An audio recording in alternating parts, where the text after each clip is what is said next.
Hello, New Prospect. Welcome to RTB 2021 for May the 20th, 2021. Hope you're doing well this day. So we've got a couple of interesting texts today. We've got Numbers 29, Psalm 73, and Isaiah 21, and then 2 Peter chapter 2.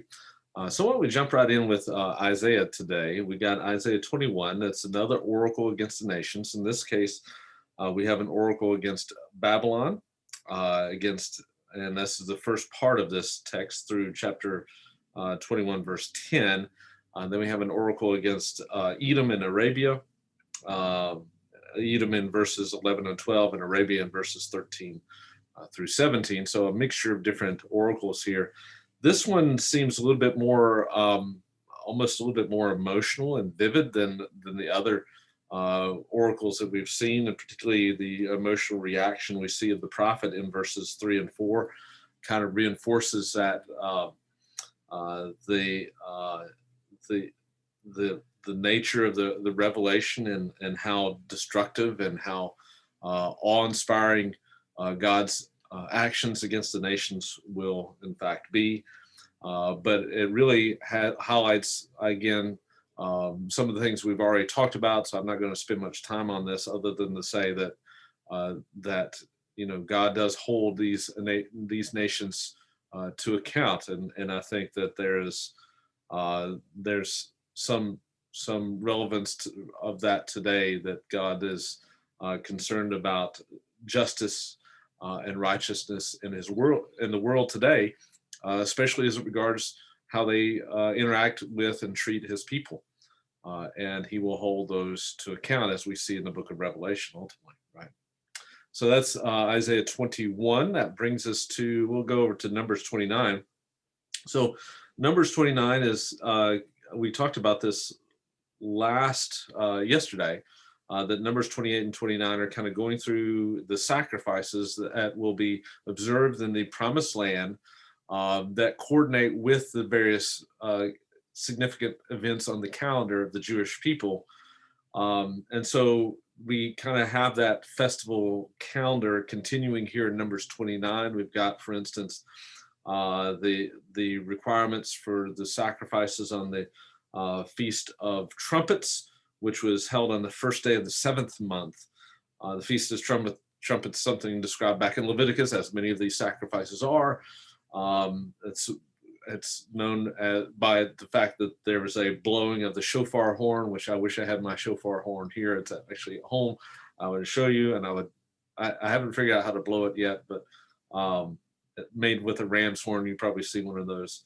It sounded to give some advance notice of the Feast of Booths. It's the pilgrimage festival that would occur a couple weeks later, 2 weeks later, and it also begins the beginning of the Jewish year, Rosh Hashanah, the head of the year. Then we have a little bit later on, after the Feast of Trumpets, and we have the sacrifices that go along with the Day of Atonement in verses 7 through 11. And then finally for the Feast of Booths for the rest of the chapter, pretty much. And this feast, of course, discussed in the book of Leviticus and also in Deuteronomy. And a little bit more detail, perhaps, described here with some of the sacrifices, but pretty much the same thing that we have in those other texts. So that's Numbers 29. That brings us to Psalm 73. Let me turn over there. So this is the beginning of Book 3 in the Psalms. This is something of a wisdom psalm. So you'll see some of these contrasts between the evil and the righteous, reflecting on some of the themes that we see in the wisdom books, on the questioning why the righteous are being punished, or seemingly suffering, not being punished, but seemingly suffering. And the wicked are prospering. Sorry about that. And the psalmist is wrestling with that here. So especially when in the first part of the text, he talks about being envious of the arrogant and the prosperity of the wicked. But finally, in the end, he realizes that that God will hold those to account at the end. In the end, what I'm always drawn to here in Psalm 73 is what I see in many of the Psalms, and that is the intense affection and desire that the psalmist is displaying towards God, and the need for God that he has here. And what the existence of evil and suffering in the world drives him to is not to a denial of God ultimately, but to a desire for God, a desire for him to guide and to be present in his life. And so he says in verse 28, but as for me, the nearness of God is my good. And I have made the Lord God my refuge. And why has he made him his refuge? That I may tell of all your works. So we find nearness in God, and it creates within us a desire to share with the world around us what God has done for us. So that's Psalm 73, and then that brings us finally to 2 Peter chapter 2. In 2 Peter 2, we have the kind of a continuation of the argument that Peter has been making against these false teachers, and here he really targets those false teachers. Kind of what I was talking about yesterday, that the false teachers are denying the future judgment, and this is causing them to follow, as verse 2 says, their sensuality, and they are, denying the teaching of Peter and the scriptures themselves.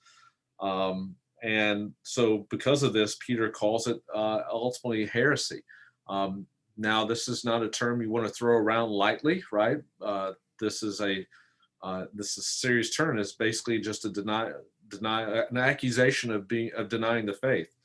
So I try never to throw that term around. So if somebody has a different eschatological view of mine, or a different view on whether it's the Calvinist Arminian debate that's out there, these aren't heretical positions. Heretical positions is when you deny the deity of Jesus. A heretical position is when you deny salvation by faith, justification by faith alone. Those are heretical positions. This is not. Those types of things that I just mentioned are not. But Peter says this is. So denying the future judgment, such that it creates within you this desire to just live life in this libertine manner. This is not. This is ultimately a denial of the faith, he says. And so you read through this, and again, you'll find if you read through, if you have a study Bible here, you'll see a lot of parallels with Jude and some of the language that's used here. And it'll talk about, for instance, them, having unstable souls, verse 14, a heart trained in greed, referencing some of the Old Testament texts like Balaam that we just talked about in the book of Numbers. So we've got some hearty accusations here. But let me just leave you with a comforting verse in the midst of all this, and that is verse 9. The Lord knows how to rescue the godly from temptation, and to keep the unrighteous under punishment for the day of judgment. Two things that bring comfort to God's people, and that is that when we go through temptation, that He will rescue us from those trials, and He also will bring those who persecute, and those who oppress, and those who seem to be getting away with libertinism. They will be ultimately held to account. So some good reminders here in our text today from Numbers and Psalms and Isaiah and 2 Peter on this day, May 20th, 2021. I hope you have a great rest of the day.